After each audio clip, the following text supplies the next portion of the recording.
सातवीं कक्षा प्रश्न संख्या 17। एक त्रिभुज बनाओ जिसका आधार AB दिया गया आधार है AB रेखा के समान।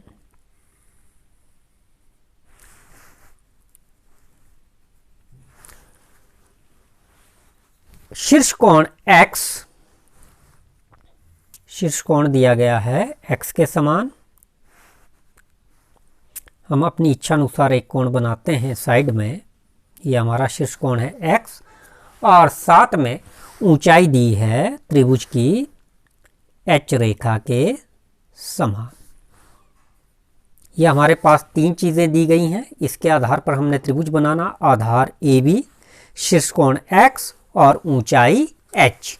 तो सर्वप्रथम हम दिए गए आधार AB को मापते हैं। मापे जाने पर यह हमारे पास 6.2 सेंटीमीटर आया।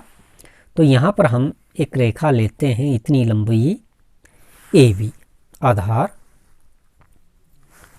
और सर्वप्रथम हम इसका करेंगे समद्वि भाजन।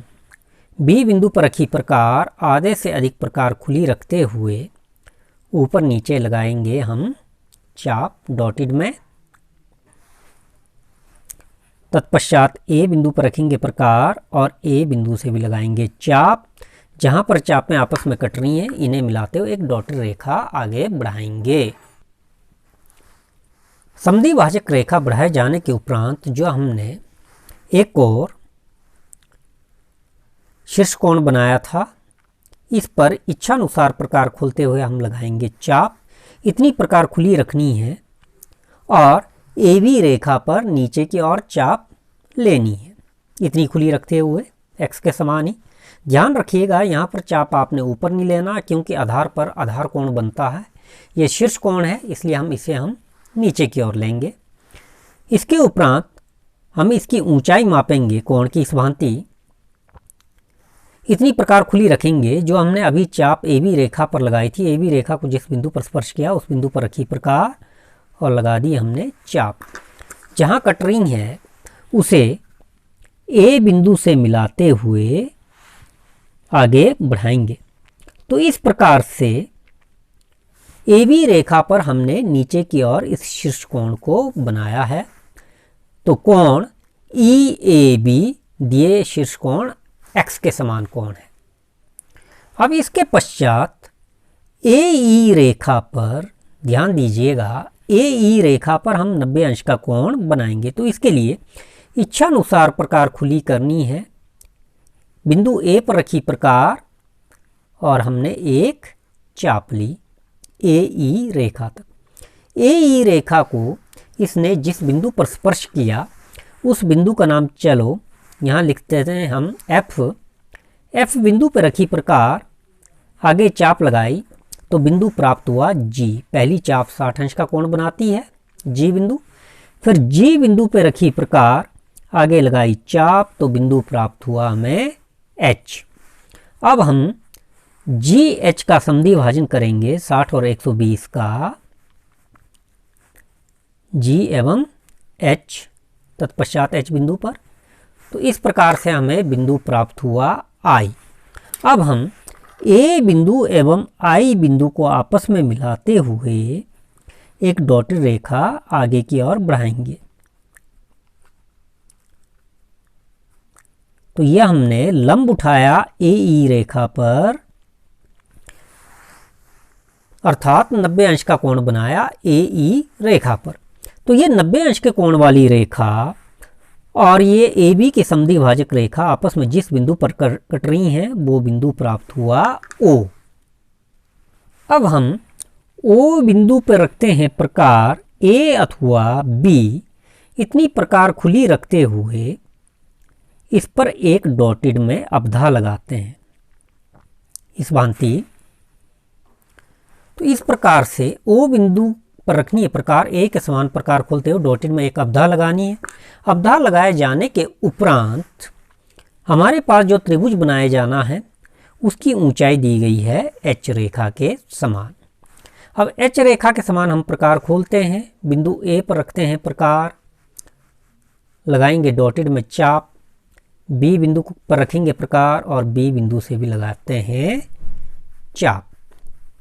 अब चाप के ऊपरी सिरों पर पैमाना रखते हुए एक डॉटेड रेखा खींचेंगे हम, जो लगाए गए अवधा की परिधियों को भी काटेगी।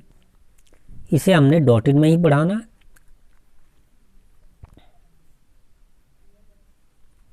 तो इस प्रकार हमें ये रेखा प्राप्त हुई जे के रेखा समानांतर ए बी के होगी और दोनों में अंतर रहेगा एच रेखा के समान।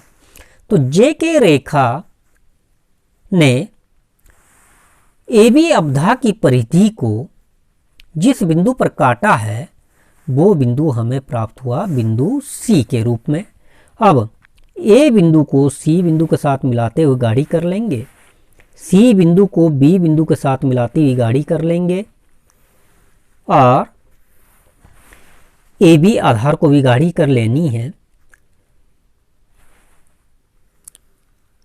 इस प्रकार से हमने एक त्रिभुज बनाया जिसका आधार ए बी, शीर्ष कोण x, ये ऑटोमेटिक यहाँ पर x कोण के समान बन चुका है और जिसकी ऊंचाई थी h रेखा के समान। प्रश्न संख्या 18 है, त्रिभुज EAD को 4 समान भागों में बांटो। तो हमने सर्वप्रथम अपनी इच्छा अनुसार एक त्रिभुज लेनी है AD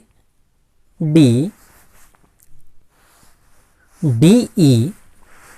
इसी भांति हम AE को भी आपस में मिलाएंगे। तो ये हमने अपनी इच्छा अनुसार एक हल्की सी त्रिभुज ली EAD, इसे हमने 4 समान भागों में बांटना है। अब इसके लिए हम सर्वप्रथम AD रेखा का समद्विभाजन करेंगे। D बिंदु पर रखी प्रकार, लगाई चाप। इसी भांति A बिंदु पर रखी प्रकार और लगानी है चाप और इसका हमने समद्विभाजन करना है। जिस बिंदु पर AD रेखा का समद्विभाजन हुआ उस बिंदु का नाम हम रखते हैं बिंदु B। इसी भांति हम DE का भी समद्विभाजन करेंगे।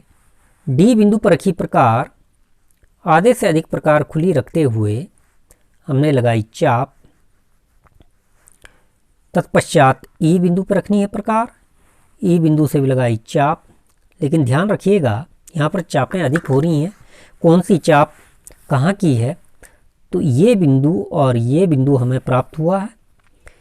इन दोनों को भी मिलाते हुए हम एक डॉटेड रेखा आगे बढ़ाएंगे। तो डॉटेड रेखा बढ़ाए जाने पर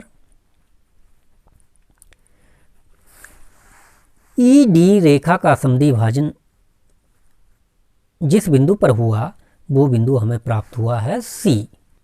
अंत में हम इसी भांति AE रेखा का भी समद्विभाजन करेंगे। A बिंदु पर रखी प्रकार, आधे से अधिक प्रकार खोलते हुए हमने लगाई चाप। तत्पश्चात E बिंदु पर रखी प्रकार, E बिंदु से भी लगाई चाप। तो ये चापें आपस में जहाँ कट रही हैं उन बिंदुओं को आपस में मिलाना है। तो मिलाए जाने पर EA रेखा का समद्विभाजन जिस बिंदु पर हुआ वो बिंदु हमें प्राप्त हुआ F। तो इस प्रकार से C एवं F बिंदु को डार्क करते हुए आपस में मिलाएंगे। तो इस प्रकार EFC हमारे पास पहली त्रिभुज बनी। F एवं B को भी आपस में मिलाते हुए डार्क कर देंगे। तो इस प्रकार से FAB हमारे पास दूसरी त्रिभुज बनी और C एवं B बिंदु को भी डार्क करते हुए आपस में मिला देंगे। तो CBD ये हमारे पास तीसरी त्रिभुज बनी और चौथी त्रिभुज CFB ये हमारी चौथी त्रिभुज है। तो इस भांति सभी भुजाओं को डार्क कर लेंगे तो हमने दिए गए त्रिभुज को 4 समान भागों में बांट लिया।